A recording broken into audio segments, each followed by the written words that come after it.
那在我们实际体验之后呢，这台辽700给我们的感受是能骑但不好骑。这里面包含了很多方面的因素啊。首先呢是车辆的人机设定上，这台车呢作为一台巡航车，它的座高设定的是695毫米，单论座高的高度是合理的，手把呢也没有做的那么宽，但因为它装进了一台直列4缸发动机的缘故，它就要比一般的 V2 巡航车呢要宽很多。因此啊，在实际的落脚感上呢，它要类似于780座高的街车。而且再加上它5个代的体重呢，即便是身材高大的驾驶者，在稍微遇到一点坡度的情况，用脚去挪动或者是固定车辆的时候呢，就已经感觉到很有难度了。而我们的1号测试员呆子啊，受制于不可抗力的因素呢，对这台车的体验呢，也只能受限于直线加速了，因为它在操作离合的时候呢，就踩不到刹车，在踩刹车的时候呢，就用不了离合，这样子上路呢是有隐患的啊。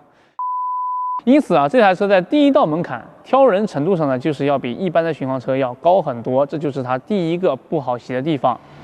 而我们把这台车骑起来以后呢，它的表现其实要比我们预期的稍微好一点，但是依然在一个糟糕的范畴。但是这里呢，我觉得不能完全怪车厂的调教能力不足，其实罪魁祸首是这个轮胎。因为单论这一台车的核心部位的水平啊，比如说车架和性能硬件的调教呢，其实都还算不错的啊。首先呢，就是它这个减震和刹车的表现啊，它和以前的那个50RC呢是差不多的一个配套，3个 Brembo 再加上一个 KYB 的减震，而且在刹车的手感上呢，它明显要比前江调得更加可控、线性，制动力呢应对这么大一个体型呢也是完全没有问题。总体的表现啊，比起目前使用相同配置的前江车来的是都要好的，这一点呢，我觉得要稍微的表扬一下。而在减震方面呢，它的前面是没有问题的，这样子体量的车子呢，其实前减震能有正常的滤震效果，我就已经很满意了。后减震的表现呢，我们待会儿再另说。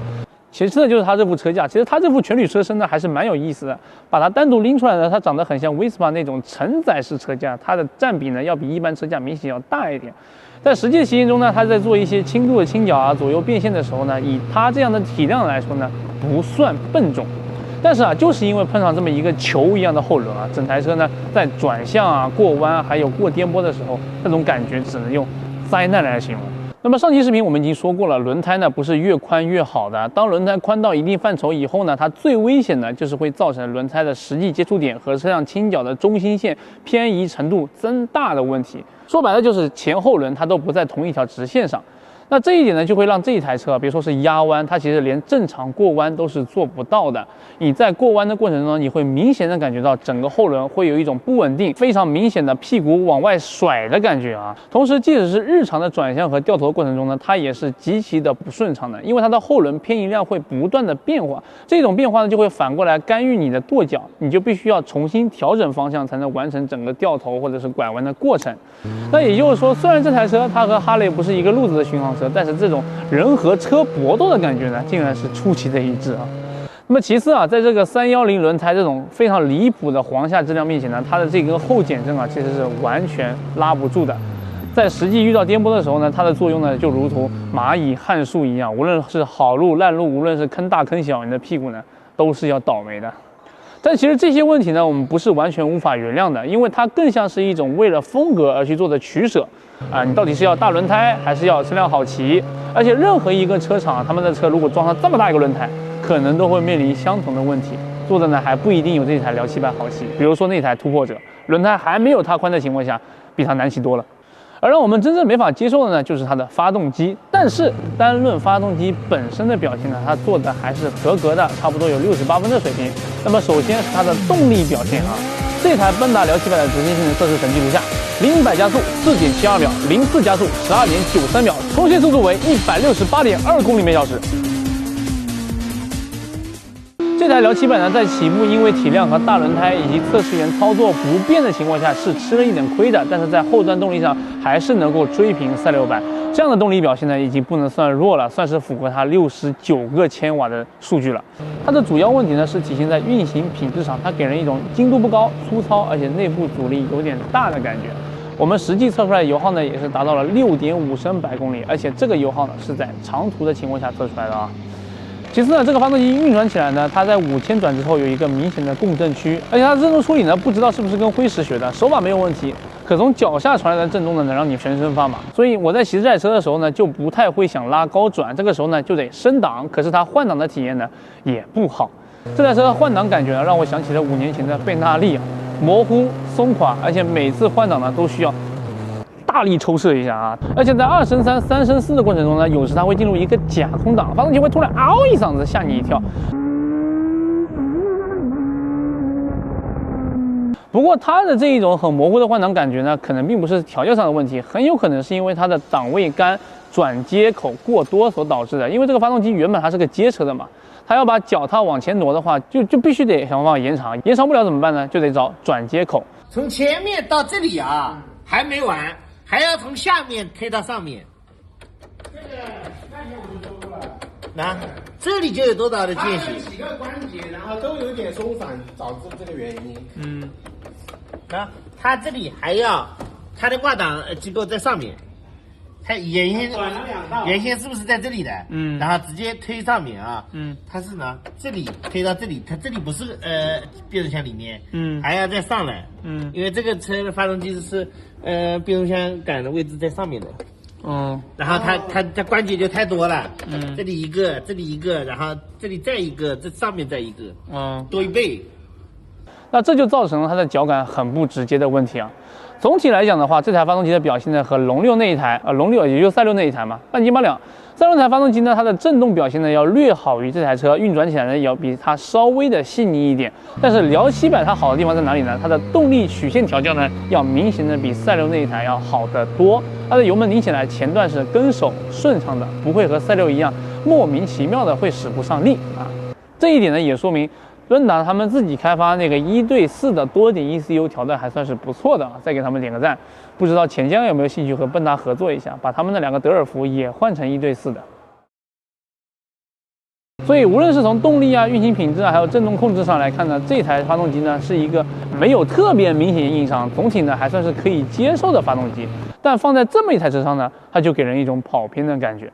那什么意思呢？并不是说直列4缸发动机不能做巡航，直列6缸发动机都能做巡航。它的问题呢是在于这台直列4缸发动机，它的调教方向和车辆的定位是不一致的。那这个发动机呢，不仅仅是高转发力要11000转才能爆发最大马力啊，它的变速箱调教呢也是比较密的、比较激进的，这就让你在骑行过程中呢，不仅要拉高转速，还得频繁换挡。其他巡航车开起来呢，可能都是非常悠闲的，这样子。那这台车看起来是这样子的，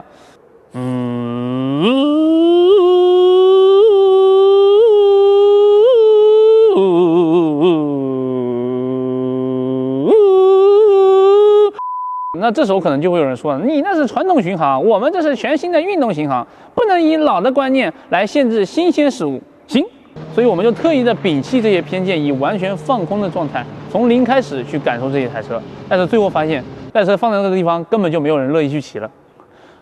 因为假如我们在骑这台车的时候，想要跟传统巡航车一样，轻点油门，不怎么换挡，低转速，很悠闲的以一种逛街的心态去骑行，那这个发动机呢，它除了4缸平顺一点以外，是完全没有同级别那些发动机从容的。在这个状态下呢，你会感觉这台车一点动力都没有，它还拉着这么大的一个体重，超车、跟车都很费劲。那你说，我心态很平和，慢一点就慢一点的嘛。但这个时候呢，无论是声浪啊，还是越拉越有劲的这种动力响应呢，它都会疯狂的挑逗、催动着你去拨弄油门。可是当你真的想要把油门拉起来去干人的时候，一台变道都费劲的车，你干得过谁？所以这台车呢，就是怎么骑都不爽，你很难找到一个能够长时间与这台车相处的一种稳定舒适的状态。可能唯一爽的时候呢，就是在路口用浑厚的声浪和夸张的造型吸引大家目光的时候。当然，很有可能你想吸引的和你真正吸引到的，它不是同一类人。Oh, yes, sir. Yeah. 那么最后呢，我们来总结一下这台辽700的优点和缺点。那么第一个呢，我觉得是它最有意义的优点，就是它极高的原创度，它的车架和外形呢都是自己从零开始原创的。那么第二个点呢，就是它的硬件配置很高，而且它的调教水平在线，减震、刹车这些东西呢用起来都还算顺手的。第三个优点呢，就是4缸发动机，它的声浪好听。如果觉得还是不够屌的话，你可以把4个孔全开了前提是你不怕鞋子烧掉。第四点呢，就是油门调的顺畅。其实原本奔达一开始用的是一套单点电喷配单节气门加4进气气管那样的汽车逻辑，其实我还挺想感受一下的，没想到他们竟然做出了一个1:4的，为他们的研发能力再次表示肯定。OK，它的缺点呢其实也是相当明显的啊。第一个点呢就是交车很慢，第二点呢是做工太差，第三点就是超重的问题，超重的太离谱了啊。第四呢就是人机三角太不友好了，带字震怒。